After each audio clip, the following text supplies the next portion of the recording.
All right, so this is going to be a review of Sonic the Hedgehog 2. I didn't like the first one. I think that came out in 2020.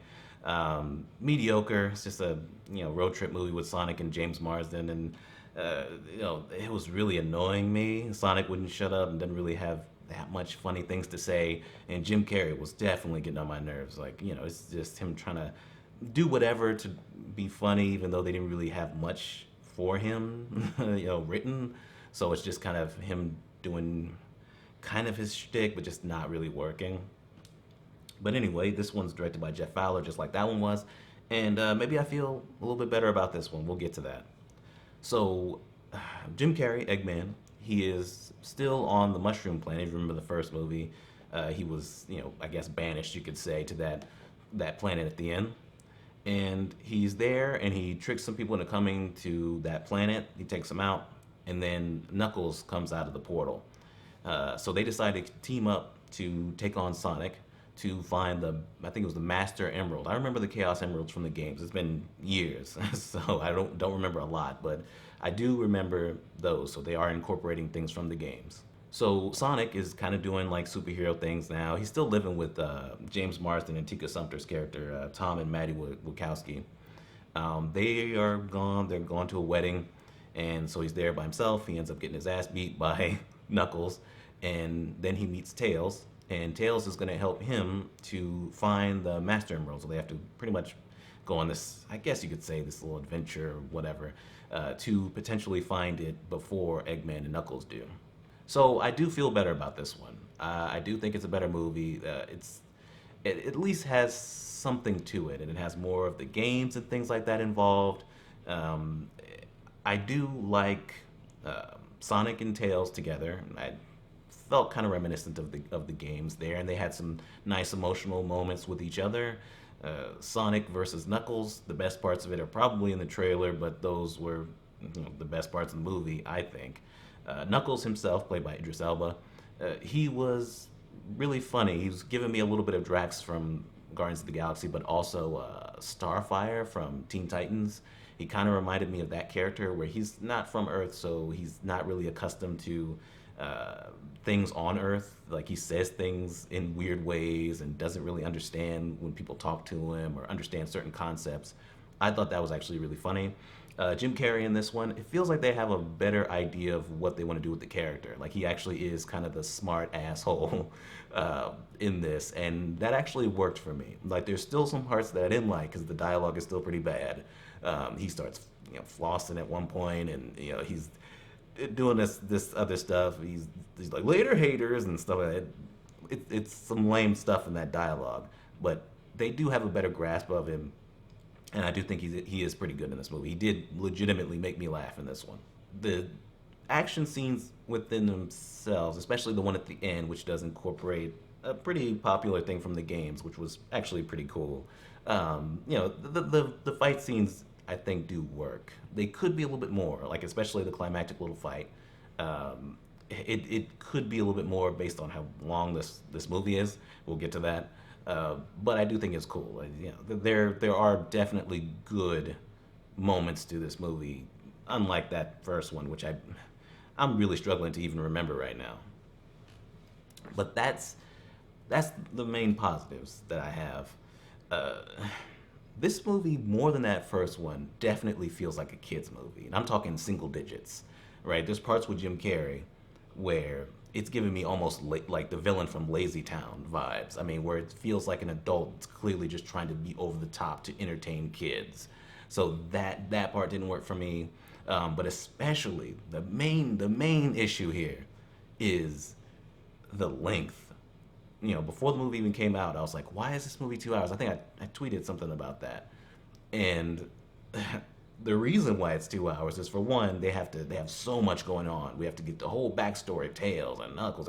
Well, not the whole backstory for Tails. We don't really get to see much of that, but Tails is is so interested in Sonic, and Sonic is his hero, which I didn't understand because how would he even know Sonic really? He's been on Earth this whole time. Whatever, there's also the thing where like, the Master Emerald is on Earth, and it's like, okay, well, you were guarding the Emerald from a whole nother place that was on Earth. I mean, okay, there's stuff like that. Like, I don't think this movie is very well written. I'll be honest about that.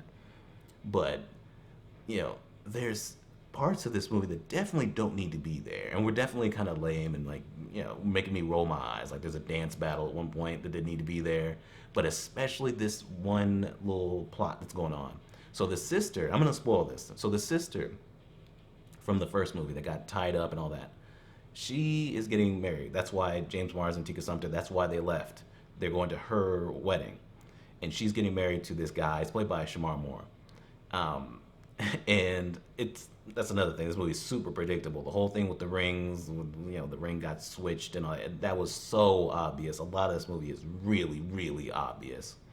Um, but it turns out during the wedding that Shamar Moore and the other, I guess, his groomsmen, pretty much, I guess, everybody there, they're secretly FBI agents. And they were there to, well, this whole wedding, and I guess the whole relationship was to catch Sonic or capture Sonic. Even though Sonic wasn't even invited to the wedding, he wasn't even there. Like, he just happens to portal in, and that's how they're able to capture him. It's complete nonsense, and it doesn't need to be here. It feels like it's from a whole nother movie, right? Because you have this whole thing with Tika Sumpter and the sister, taking out guards and things like that. And Sonic is absent throughout that whole little segment. It's like, what? Why is this here? So that really didn't work. That's probably one of, if it's not the worst part of the movie, it's definitely one of the worst parts. I couldn't believe that. So you have this long, long, long movie that doesn't need to be that long. That's definitely just a kid's film and stuff like that. You could have easily made this an hour and a half. I was going to give you a little bit of leeway and be like, oh, okay, an hour and 40, 45. I mean, you probably could have shortened it. Obviously, it's 2 hours with credits, but even with credits, it should have been like an hour and 40 or something. I think that's how long the first one is. But in reality, when I'm really looking into all the things that happened in this movie, where well, not everything, but a lot of things are really drawn out. There's certain comedy moments that don't really necessarily need to be there. This other cop that was in the first movie, he's got little moments. There's a gang ton of puns. A lot of them are really corny and lame. You really could have got this down to an hour and a half, and we could have been in and out. I mean, that for me is the main issue here. James Marsden is I guess, my last little negative here, and we can end this. James Marsden needs to stop doing movies like this, but he really shouldn't be here. He definitely feels like he's here for obligation. I mean, out of obligation. I'm not going to say that he's phoning it in, but he definitely doesn't feel like he really is into it.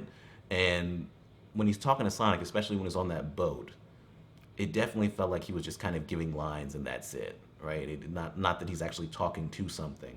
And that's another issue, that Sonic and Knuckles and Tails don't really look as good as they probably should. The CGI is just definitely not as good as it should be for them, especially with all these close-ups and things. They don't seem real. They don't fit in the live-action setting.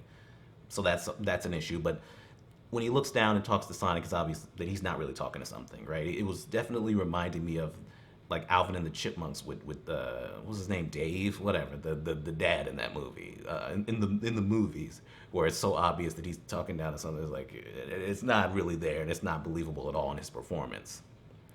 That being said, that's all I have. It is better than the first movie, just that from it having anything at all really, and not just being a generic movie that's like, oh, we just threw Sonic in here.